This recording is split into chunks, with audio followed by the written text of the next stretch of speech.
If we have an emotional style to deal with chaos and keep going, if we have an emotional style that allows us to bounce back when everything sucks and keep going, that's what makes us successful. Here's what leadership is. The challenge to be more than mediocre. The challenge to step up to a new level, a new dimension. And here's what this new dimension has: opportunity and responsibility. But who wouldn't want the responsibility along with the opportunity if it builds an extraordinary life? You wouldn't want it any other way. The refinement of leadership. Make this list. Learn to be strong but not rude. Some people mistake rudeness for strength. Rudeness we don't need. Strength we do need. Here's the next one. Learn to be bold but not a bully. We need to boldly seize the day, boldly seize the opportunity, boldly seize the chance. But we don't need bullies. We don't need anybody to push anybody around. There's a whole new level of leadership, a new method of leadership. Here's what it is: leadership by invitation, not leadership by threat, not leadership by intimidation. That now shows the weakness of the leader. That now shows ego at work instead of skills. But it's leadership by invitation. Invite somebody to a better way of doing things. Here's what else it's called: leadership by inspiration, inspiring somebody to make the necessary changes to move up or to get the job done. As leaders, we inspire. As leaders, we entice. As leaders, we invite, entice, inspire. Not threaten. New kind of leadership. Be bold but not a bully. Next, be kind but not weak. Some people mistake weakness for kindness. It is a great mistake. Kindness isn't weak. Kindness is a certain unusual strength. But don't say, I must be weak in order to be kind. The answer is no. Sometimes you have to be unusually strong to be kind. Somebody coined the expression, tough love. Love that really tells the truth and levels, sometimes with a broken heart, but whatever has to be said has to be said. Kind but not weak. Here's another one that's excellent. Be thoughtful but not lazy. We need to give thought, but we also need to take action.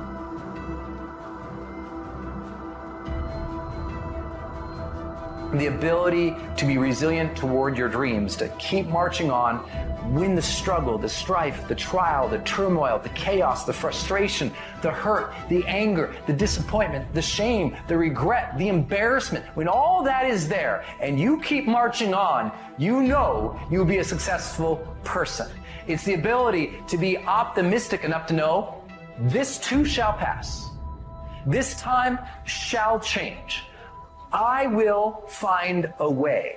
I will honor my truth and keep pursuing my dreams. Thick and thin, storm or night, I will maintain my march. You need to dream without just being a dreamer. Head in the clouds, yes, dreaming lofty dreams, but feet on the ground. Here's 2 or 3 more. These are excellent. Be humble but not timid. Some people mistake timidity for humility. Humility is a virtue. Timidity is an illness. It can be cured. It can be managed. And if you are timid, you got to work on it. I'm telling you, it's a weakness. It's not a virtue. But you must turn your timidity into strength and keep working on it and keep working on it until finally you have driven it into such a small corner that it does not devastate your life anymore. But humility is a virtue. Expands your ability to understand the vastness of it all and how small we are in relation to everything. Humility that causes you to get on your knees and talk to a child without any fear how you look. Humility to understand, yes, humans are unique, but in the vast space of it all, we're all pretty small. Yes, we know, but what we don't know is so much greater than what we do. Here's a couple of more. Be proud without being arrogant. There's something to be said for team pride and community pride, company pride, personal pride. But don't cross the line to where your being proud now becomes arrogance. Pride we need, arrogance we don't. Arrogance is usually the childish attempt to make up for lack of self-worth. The childish attempt to make up for lack of self-worth has a tendency to create arrogance.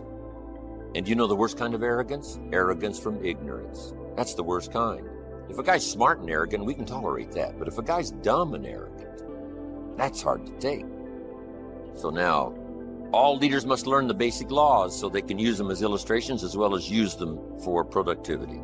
Here's the first of the basic laws. Whatever you sow, you reap. Now here's another way to put it on the positive side. In order to reap, you must sow. Reaping is reserved for those who sow, who plant. To deserve the harvest, you must plant the seed, take care of it in the summer, carefully harvest it, and then do wise things with the harvest. Now, here's the rest of the law of sowing and reaping. If you sow good, you reap good. If you sow bad, you reap bad. You can't sow bad and hope for good. You can't plant weeds and hope for flowers. It works both positive and negative. Now, here's something else about the law of sowing and reaping. You don't reap what you sow. You reap much more than what you sow. Now, here's what's important to understand on that. It works both positive and negative. The old prophet said, if you sow to the wind, you don't reap a wind. You reap a whirlwind. You got to be careful sowing to the wind. It doesn't come back as a wind. It comes back as a whirlwind. That's on the negative side. But now it also works on the positive side. If you plant a cup of corn, how much do you get back? A cup? No, a bushel for the cup. You get back much more than what you plant. That's the reason for planting, for the increase. Positive, negative. Now here's the next key to the law of sowing and reaping. Sometimes it doesn't work at all. The farmer plants the crop in the spring, takes care of it all summer, is an honorable man, loves his family, is a decent citizen. But the day before he sends the combines into the field, a hailstorm comes along and beats his crop into the ground, and it's gone, it's lost. So this time it didn't work. So now what must the farmer do? He's got to decide whether to do it again or not. Should we take another chance in the next spring? We would advise him to do so, even though he lost everything in the last harvest. And it didn't work. You didn't reap what you sowed. But here's the law of averages. Here's the odds. More often than not, you reap what you sow.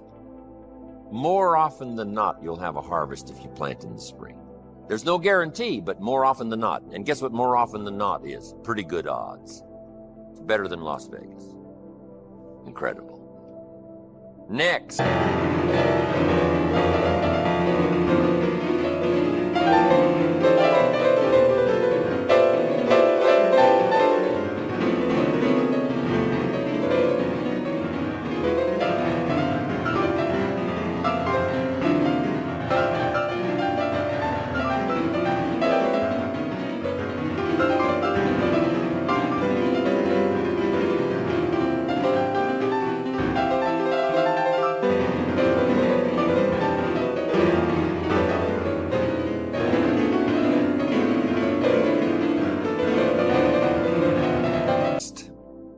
One of the most important laws to learn is the law of averages. If you do something often enough, you'll get a ratio of results. Once you understand that, the world is yours. Learning to employ people in the unique thing called the law of averages is stunning in its result in terms of fortune, future. In baseball, we call it batting average. Swing 10 times, get a hit. Swing 10 times, get a hit. Nobody bats 9 out of 10. Some of these guys are getting $5, $6, $7 million a year, batting 2, 3 out of 10. So you don't have to be perfect here. All you have to do is understand the law of averages. Now, even if you're only getting 1 out of 10, you can now start to compete. If you've been here a long time, you can get 9 out of 10. I just joined, I can only get 1 out of 10. I'm telling you, if we have a contest, I will beat you. Say, well, you just started, how could you beat me? It's very simple. While you talk to 10 and get 9, I will talk to 100 and get 10. I win. Isn't that clever? Here's what I do if I'm new. I make up in numbers what I lack in skill. Once you understand the law of averages, I'm telling you, it's so exciting to work with the law of averages. Here's the next important law, called the law of faith. Faith is the ability to see things that don't yet exist.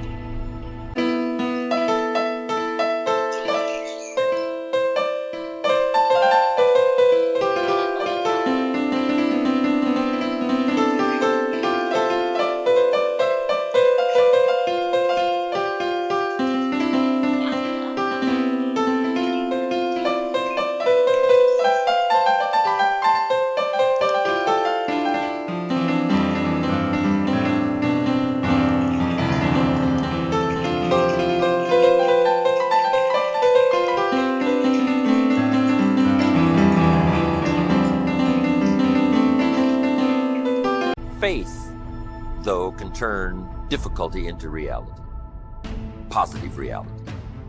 Here's what faith is for. Number one, faith is the ability to see it as it is. Faith doesn't mind seeing it as it is because faith is a miracle worker. Faith does not ignore the negative. Faith uses the negative because if there was no negative, there'd be no need for faith. If everything is okay, what would you need faith for? You need faith because it isn't okay. Now, what isn't okay? Who knows? The situation that isn't okay. So here's what faith does. Number one, faith does not ignore the negative because faith now stands as the miracle worker if you let it work. So faith sees it as it is. If it's ugly, it's ugly. If it isn't working, it isn't working. If it's a mess, it's a mess. It doesn't hurt to call a mess a mess. You don't need to fancy it up here. If it's broke, it's broke. If it's miserable, it's miserable. Faith doesn't mind admitting that. Faith doesn't mind seeing that. Here's why. Number one, you can see it as it is. That's the beginning of faith, seeing it as it is. Now, here's the second step of faith. See it better than it is. Couldn't you see beyond the mess? The mess is for today. Couldn't you look into tomorrow? The answer is yes, I guess I could look into tomorrow. Humans have this.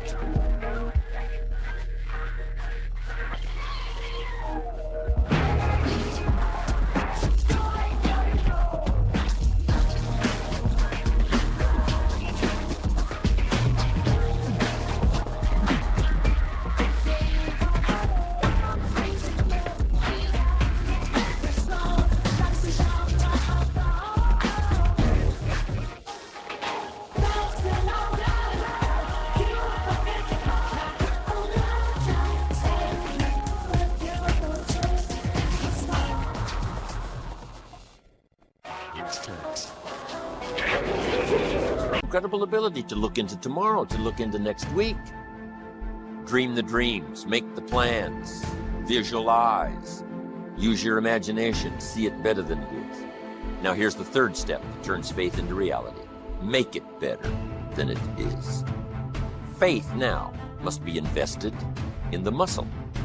But if you invest faith now in the action, you can take any situation and make it better than it is. Next, in the beginning of faith, seeing it as it is. Don't see it worse than it is. Don't blow it out of proportion. Some people have this tendency to blow it all out of proportion and say, well, it can't be that bad. If it's this bad, that's how bad it is. You don't need to multiply how bad it is by 10. Just as it is, that's the deal, as it is. Don't see it worse than it is. Now here's the next. Don't see it for more than it can become. There's a thin line between faith and folly. Yes, it's possible to see yourself as a millionaire, but not overnight. Somebody says, well, yes, I can see that. Don't see it for more than it can become in a reasonable period of time. Yes, if it dropped out of the sky overnight, but that's not likely. But it's still possible to be a millionaire.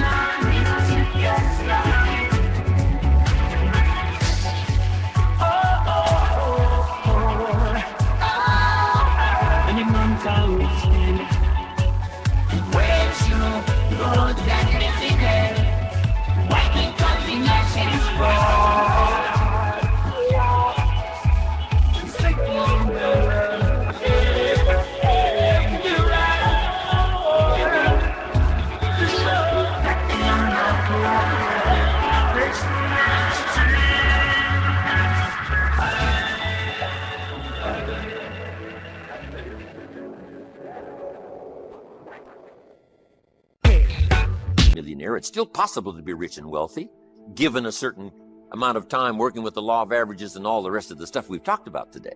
So don't see it for more than it can become so that you move into folly instead of faith. Plenty is possible without being foolish. Now here's the next one. Give yourself a chance to understand that it could be far more in the future than what you can first see. Take the first step of what you can see, but give yourself a chance to be able to see it for more than what you first see. On a foggy night, if all you can see is 100 feet, here's what you do. Walk that first 100 feet, now you can see another 100 feet. You can't see the 200 feet. But if you can see 100 feet, you walk the first 100 feet, now you can see another 100 feet. So I'm asking you to take the early steps of faith. Whatever you can see it possible to become, start believing that. Have faith for that. And I'm telling you, as that starts to exercise, you'll be able to see it for more and for more and for more. The possibilities will start to increase in your own imagination.